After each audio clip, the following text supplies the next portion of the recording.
8 பேரு மியூசிக் சேர் சுத்தில நிக்கலாம். ஆண்கள் வரலாம். அனைவரும் பூஜைக்கு வருமா?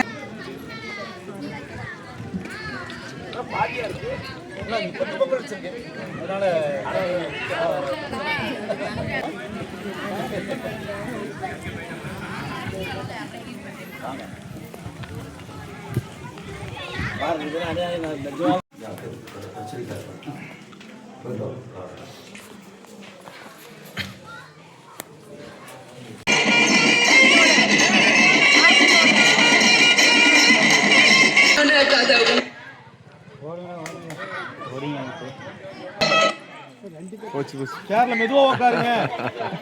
Very good very good. அந்த ஒன்று எடுத்துருங்க சார்.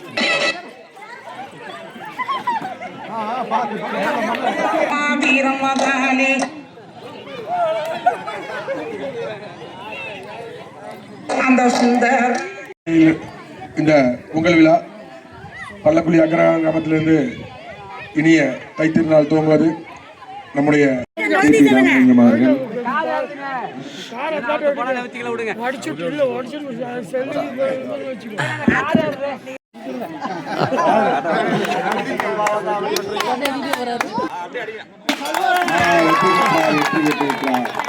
பாரத் நமக்கு ஒரு அண்ணா இது ஒரு ரைனா கையெழுத்து போட்டு ஓகே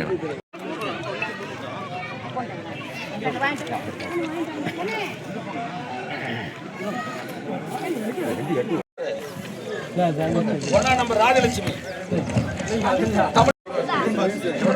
இங்க பாருங்க இங்க பாருங்க. தமிழ் சொல்லி 1ஆம் நம்பர் 2ஆம் நம்பர் ஓகே இங்க பாருங்க. ஓட்டப்பந்தயம் 6 லைன்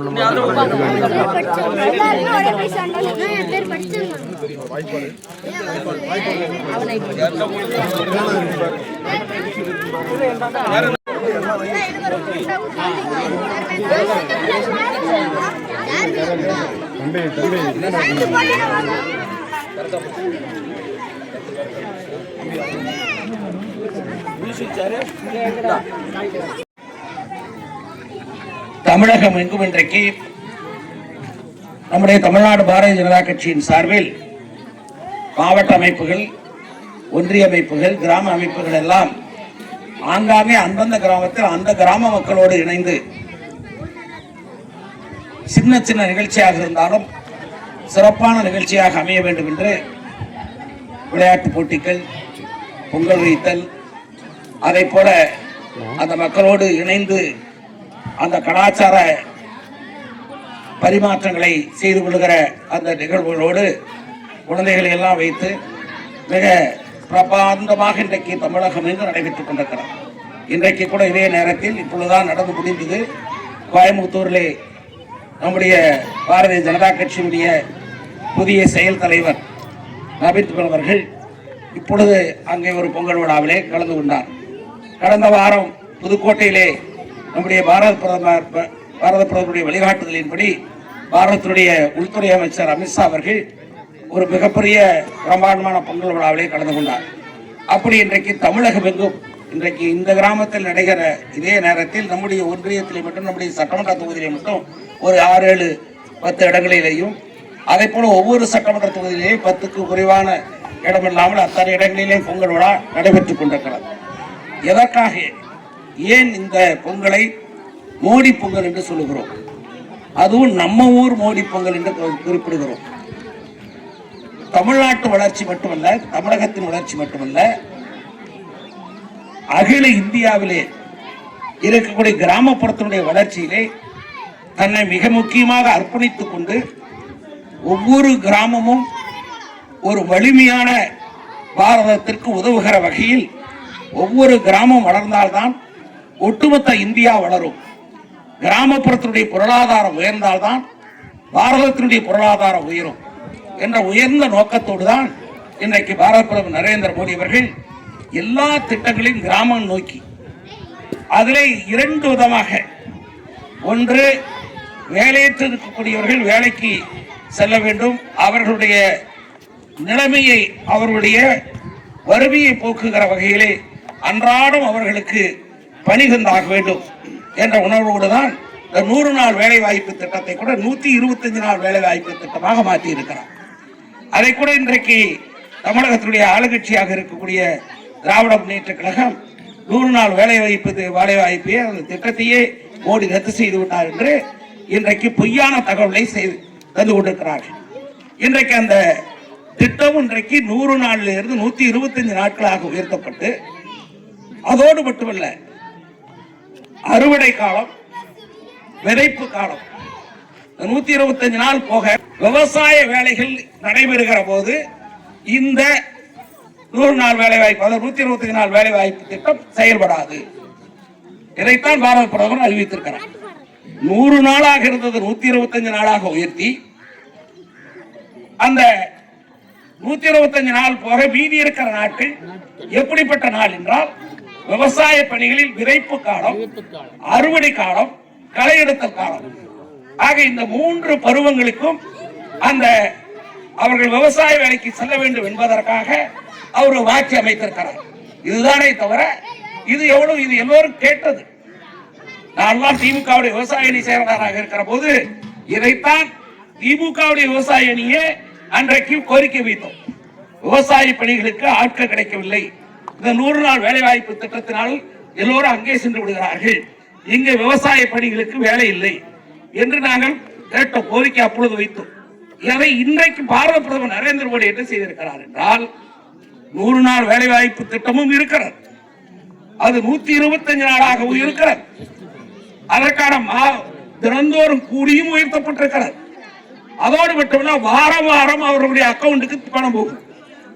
வாரம் 7 நாள் ஆனால் அந்த 7 நாளுக்குரிய தொகை அவர்களுடைய ஜன்தன் அக்கவுண்டில், அவர்கள் போட்டிருக்கக்கூடிய ஜன்தன் அக்கவுண்டிலே அவர்களுடைய நேரடியாக வங்கி அக்கவுண்டிலே பணம் செலுத்தப்படும்.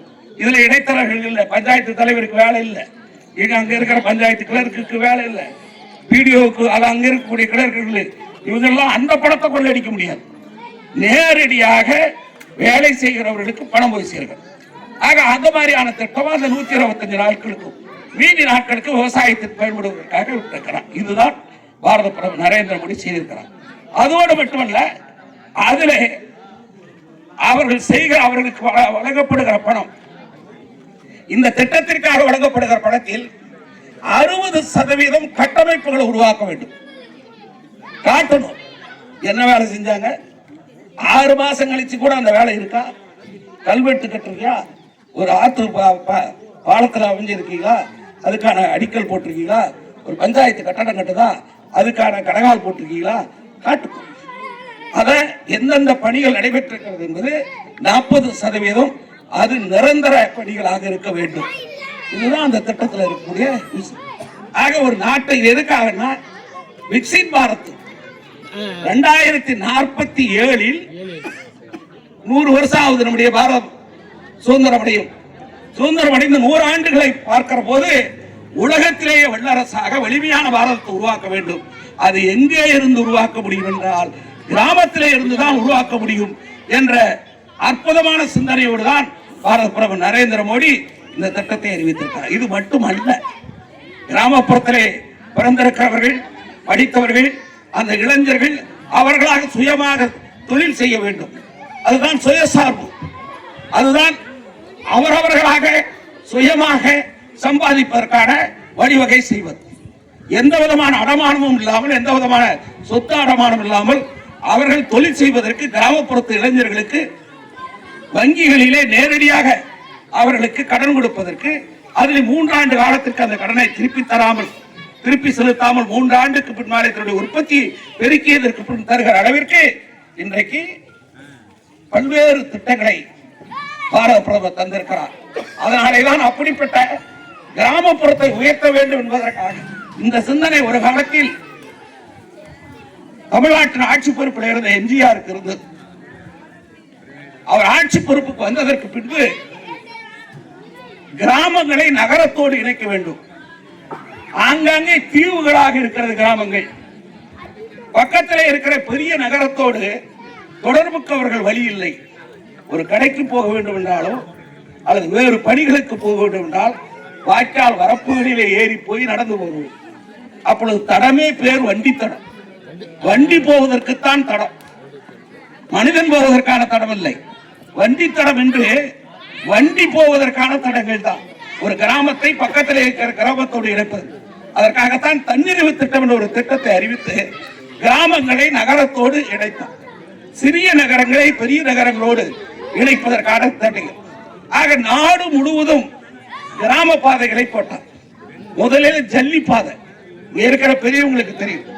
ஆக அவர்கள் போடுகிற 1980, 82, 83, 84 ஆண்டுகளை பார்த்தால் எல்லா கிராமத்திலேயும் மண்ணு போட்டு ஜல்லி போட்டு முதல் பாதையை உருவாக்குகிற வேலை 12 அடி, 16 அடி, அப்புறம் 20 அடி என்று ஆகியது.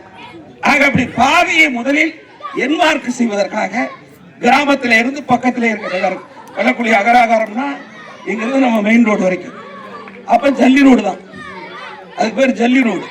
ஜல்லி அதுதான் தண்ணீர் திட்டத்தில். அதுக்கப்புறம் அதை தார் ரோடு ஆக்கணும். அதுக்கப்புறம் அந்த கிராமங்களுக்கு பேருந்து விட்டார். அப்ப கிராமத்தை நகரத்தோடு இணைக்கிறார். இந்த பணிகளை மட்டுமல்ல, கிராமப்புறத்தில் இளைஞர்கள் வேலைக்கு போகிற போது குழந்தைகளை மாடு மேய்க்க கூட்டி போறாங்க. அவங்களை படிக்க பள்ளிக்கூடத்துக்கு அனுப்பணும்னு சத்துணவு திட்டத்தை கொண்டு வந்து அதன் மூலமாக கிராமப்புறத்து குழந்தைகளை படிக்க வைத்தார். அப்படி படித்த இளைஞர்கள் தான் இன்றைக்கு 40 வயசு 45 வயசுல இன்றைக்கு எல்லா துறைகளும் இருக்கக்கூடிய இளைஞர்கள். அந்த பணியை இப்ப இந்தியா முழுவதும் பாரத பிரதமர் நரேந்திர மோடி செய்கிறார். தமிழ்நாட்டில் எம்ஜிஆர் செய்த பணியை இந்தியா முழுவதும், அதாவது குடிசைக்கு ஒரு விளக்கு திட்டம், மின்சாரமே இல்லாத குடிசைகளில் எல்லாம் அந்த ஒரு விளக்கு திட்டத்தை எம்ஜிஆர் கொண்டு வந்தார். அதை போலதான் இன்றைக்கு இந்தியா முழுவதும் எந்த வீடுகளுக்கும் எந்த ஊர்களுக்கும் ஆட்சி பொறுப்புக்கு வருவதற்கு முன்பு 10,846 கிராமங்களில் மின்சாரமே கிடையாது. 10,840 கிராமங்களில் மின்சாரமே கிடையாது. ஆனால் இன்றைக்கு மின்சாரம் இல்லாத கிராமமே கிடையாது. லைன் போறதுக்கு வழி இல்லை என்றால் சூரிய ஒளி திட்டத்தின் மூலமாக அங்கே மின்சாரத்தை தந்தவர் பாரத பிரதமர் நரேந்திர மோடி. ஆக பாரத பிரதமர் நரேந்திர மோடி கிராம வளர்ச்சியில எந்த அளவிற்கு தன்னை அர்ப்பணித்துக் கொண்டு நாட்டின் வளர்ச்சியிலே அவர் அர்ப்பணித்துக் கொண்டிருக்கிறார் என்பது உலக நாடுகள் எல்லாம் அவரை பாராட்டுகிறார். உலகத்திலே 4வது பொருளாதார நாடாக இந்தியா வளர்ந்ததுக்கு பாரத பிரதமர் நரேந்திர மோடி தான் பொறுப்பு என்று உலகத்திலே இருக்கிற தலைவர்கள் எல்லாம் சொல்லுகிறார்கள். ஆனால் அதே நேரத்தில் இந்த வளர்ச்சி எப்படி வந்தது என்றால் கிராமம் வளர்ந்த காரணத்தாலே தான் நாடு வளர்ந்தது. அந்த கிராமத்துடைய வளர்ச்சியிலே தன்னை அர்ப்பணித்துக் கொண்டவர் பாரத பிரதமர் நரேந்திர மோடி. அதனாலேதான் இந்த பொங்கலை, இந்த ஆண்டு பொங்கலை நம்ம ஊர் மோடி என்று மோடியை நாம் பாராட்டுகிறோம். வடநாட்டு மோடி அல்ல, இந்திக்கார மோடி அல்ல, நம்ம ஊர் மோடி, நம்ம ஊருடைய வளர்ச்சியிலே அவர் இருக்கிறார் என்பதற்காகத்தான் பாரத பிரதமர் அவருடைய பெயரிலே நம்ம ஊர் மோடி பொங்கல் என்று கிராமந்தோறும் கொண்டாடுகிறோம்.